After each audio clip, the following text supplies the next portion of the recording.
আসসালামু আলাইকুম প্রিয় দর্শক। আপনারা প্রথমে একটা ভিডিও দেখেন, তারপরে এই ভিডিও সম্পর্কে কিছু কথা বলবো। আর এই ভিডিওটি একটু গুরুত্ব সহকারে দেখার অনুরোধ জানাচ্ছি। একটু খেয়াল করে ভিডিওটা দেখবেন যে এখানে কি হচ্ছে। যদি না বোঝেন তারপরে বুঝিয়ে বলার চেষ্টা করব। আর যদি বুঝে থাকেন তারপরে আরো বিস্তারিত বুঝিয়ে বলার চেষ্টা করব। এজন্য সকলে ভিডিওটি একটু গুরুত্ব সহকারে দেখুন। কি হচ্ছে? వెరీ గుడ్ ধর వెరీ గుడ్ ধর কি হচ্ছে? কিছু নাই প্রাইভেট সেন্টার আমাদের প্রাইভেট সেন্টার আমাদের কি তোর ঢুকেছে কি এই আপনার বাসা কোথায়? হ্যাঁ এখানে এখানে কিভাবে আপনার নাম কি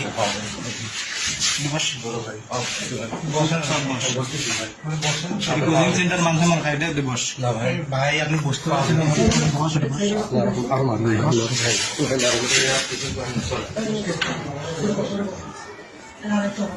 প্রাইভেট পড়াচ্ছে নিজের একটা ঝামেলা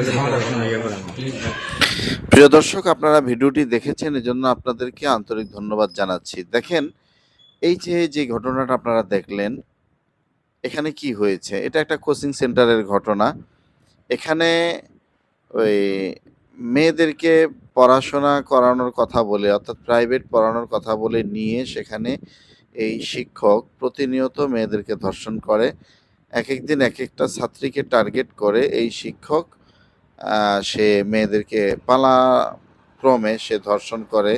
শেষ পর্যন্ত এই মেয়েটার সাথে অপকর্ম করতে গিয়ে সে হাতে নাতে ধরা খেয়েছে। এটা আপনারা ভিডিওটি দেখলেন। এখন এই ভিডিওটা আপনাদেরকে দেখানোর উদ্দেশ্য কি? যে আপনারা যারা ছেলে মেয়েদেরকে অবাধে ছেড়ে দেন, যে আপনার মেয়েটা কোথায় যাচ্ছে, মেয়েটা সময় মতো বাসায় আসতেছে কিনা, আজকে কোচিং খোলা আছে কিনা, এগুলো আপনারা অনেকেই ফলো করেন না। চিন্তা করেন, দূর, মেয়ে বড় হয়েছে, এখন তো আর তাকে মানে দেখে শুনে রাখার মতো আর কি আছে। এটা অনেকে মনে করে আপনারা আপনাদের মেয়েদেরকে যেভাবে খুশি সেভাবে ছেড়ে দিচ্ছেন। আর এভাবে কিন্তু আপনার মেয়েদেরকে এভাবে প্রতিনিয়ত ধর্ষণের শিকার হতে হচ্ছে, হোক সেটা ইচ্ছাকৃত, হোক সেটা অনিচ্ছাকৃত।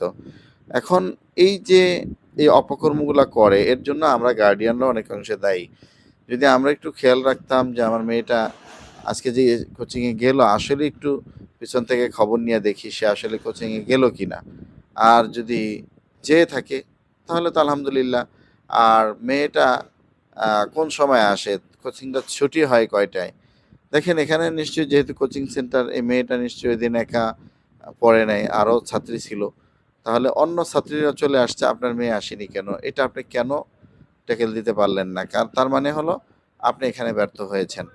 আপনি যদি ঠিকমতো দেখতে পারতেন, আপনি যদি ঠিকমতো মানে নার্সিং করতে পারতেন, তাহলে আশা করা যায় যে এই মানে দুর্ঘটনাটি ঘটতো না। এটা হলো গার্ডিয়ানদের উদ্দেশ্যে আমার কথা এই ভিডিও থেকে।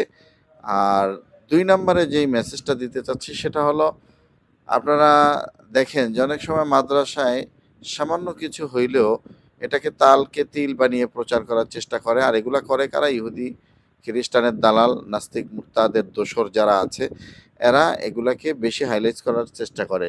দেখবেন এই স্কুল কলেজে কত অপকর্ম হয়, এগুলা নিয়ে প্রচার প্রচারণা করে না, এগুলা নিয়ে কথা বলে না, শেয়ার করে না। কারণ হলো ওরা জেনারেল এই শিক্ষা ধ্বংস হোক, এটা তারা চায় না। কারণ এই জেনারেল শিক্ষায় শিক্ষিত হলে ওদের কোনো ক্ষতি হবে না। কিন্তু কেউ যদি কোরআন হাদিস শিখে ভালো আলেম হয়, আলেমা হয়, তাহলে অবশ্যই তাদের ক্ষতি হবে। আর এটার জন্য তারা করে কি? যে কোনো মূল্যে মাদ্রাসাগুলোকে বন্ধ করতে হবে, মাদ্রাসাগুলোকে ধ্বংস করতে হবে।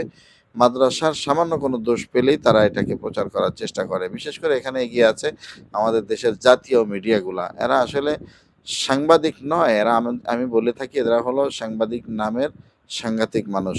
তো এই জন্য সতর্ক থাকা চাই। ওলামায়ে কেরাম যারা আছেন আপনারাও সতর্ক থাকবেন, চোখ কান খোলা রাখবেন। যারা মাদ্রাসার মুহতামিমগণ আছেন, শিক্ষকরা কোথায় কী করে না করে এগুলো একটু খেয়াল রাখার চেষ্টা করবেন। যদি সম্ভব হয় মাদ্রাসায় সিসি ক্যামেরা লাগানোর চেষ্টা করবেন, যাতে করে অনাকাঙ্ক্ষিত কোনো ঘটনা আপনার মাদ্রাসায় না ঘটে। কারণ হলো একটা অনাকাঙ্ক্ষিত ঘটনা আপনার সারা জীবনের কষ্ট, সাধনা সব কিছুকে মানে একেবারে মুহূর্তের মধ্যে ধ্বংস করে দিতে পারে। এইজন্য প্রত্যেকের জায়গা থেকে সতর্ক থাকবেন এবং এই স্কুল মাদ্রাসা এই ঘটনাগুলোর যে মানে স্কুলেও ঘটে এগুলো আপনারা প্রচুর পরিমাণে শেয়ার করে অন্যান্য কে দেখার সুযোগ করে দিবেন। প্রিয় দর্শক, আজকের ভিডিও পর্যন্ত। দেখা হবে, কথা হবে নতুন কোনো ভিডিওতে। ততক্ষণ ভালো থাকবেন, সুস্থ থাকবেন। আল্লাহ হাফেজ। আসসালামু আলাইকুম ওয়া রাহমাতুল্লাহি ওয়া বারাকাতুহু।